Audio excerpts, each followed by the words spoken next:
Bonjour et bienvenue. Aujourd'hui, on va plonger dans l'histoire fascinante de la construction. Comment l'humanité a-t-elle bâti son monde? Des simples huttes en boue séchée jusqu'aux gratte-ciel qui semblent toucher les nuages, c'est une véritable aventure. Une histoire d'ingéniosité, d'ambition et d'innovation. Alors, par où commencer? Je propose un petit retour en arrière, direction la Rome antique, avec un architecte du nom de Vitruve. Il a posé une base toute simple mais tellement puissante.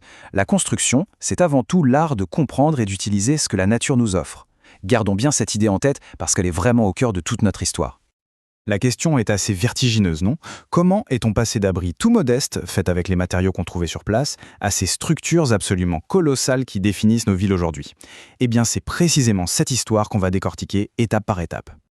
Logiquement, notre histoire commence avec ce qui était le plus évident, le plus accessible, les matériaux qui se trouvaient juste sous nos pieds. Les tout premiers constructeurs, c'étaient de véritables maîtres dans l'art d'utiliser leur environnement direct.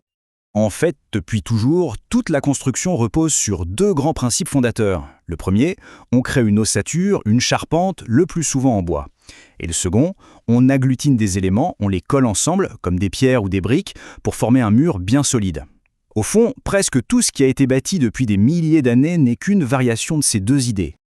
Et attention, il ne faut pas s'y tromper. Construire en terre, ça n'avait rien de primitif. C'était une véritable science. Du Pisé des Romains au banco de la magnifique mosquée de Djenné, ces techniques étaient incroyablement sophistiquées, parfaitement adaptées au climat local, et on les retrouvait sur tous les continents. C'était un savoir-faire universel. Et puis, il y a eu la première grande révolution. Le moment où on a cessé de simplement utiliser la nature pour commencer à l'améliorer, en inventant carrément de nouveaux matériaux. Et pour ça, retour à Rome. Le voici, le matériau qui a absolument tout changé, l'opus camenticium. Ce n'était pas juste un simple mortier, c'était un véritable béton antique. Et c'est lui qui a permis aux Romains de construire plus grand, plus vite et avec une audace qui, encore aujourd'hui, reste impressionnante. Alors, quel était l'ingrédient secret? C'était la cendre volcanique, qu'on appelle la pouzzolane. C'est elle qui donnait à ce béton ses propriétés extraordinaires. Pour faire simple, la chaux normale, elle durcit au contact de l'air. Mais avec cette cendre volcanique, elle devenait hydraulique, c'est-à-dire qu'elle pouvait durcir même sous l'eau. Une merveille technologique pour l'époque.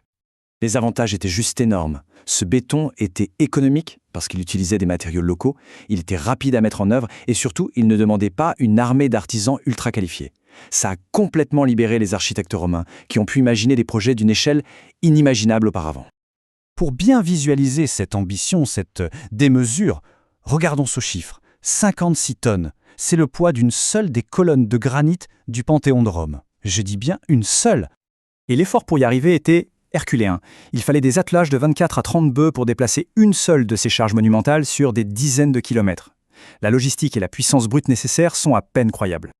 Allez, on fait un grand saut dans le temps, direction le 19e siècle. La révolution industrielle, elle, ne va pas juste améliorer les techniques, elle va provoquer une véritable cascade d'innovation qui va redéfinir, encore une fois, tout l'art de construire. Cette chronologie, elle est passionnante parce qu'on voit bien comment chaque découverte entraîne une autre. D'abord, Vicat qui redécouvre la chimie du béton romain. Ça mène à l'invention du ciment Portland, beaucoup plus fiable. Puis vient l'idée géniale de combiner ce nouveau béton avec du fer. Et l'étape finale de cette cascade, c'est d'utiliser l'acier non plus juste comme un renfort, mais comme le squelette même du bâtiment. Le gratte-ciel était né. Et la petite anecdote surprenante, le béton armé, le matériau de nos villes modernes, n'a pas été inventé pour des bâtiments, mais pour des barques. C'est fou, non? Un certain Joseph Lambeau cherchait simplement un moyen de fabriquer des bateaux plus durables que ceux en bois. Une petite invention qui, sans qu'il s'en doute, a complètement changé le monde. Ce qui nous amène tout droit à notre époque. Après les matériaux locaux, après l'acier national, la construction entre dans une toute nouvelle ère, celle d'une industrie à l'échelle planétaire. Ce petit graphique conceptuel résume parfaitement tout notre parcours. On est passé de construction qui utilisait des matériaux locaux, puis à une industrie devenue nationale à l'époque de l'acier et des chemins de fer, pour arriver aujourd'hui à une industrie complètement mondialisée où les matériaux, les techniques et les projets traversent les continents. On a donc bouclé la boucle.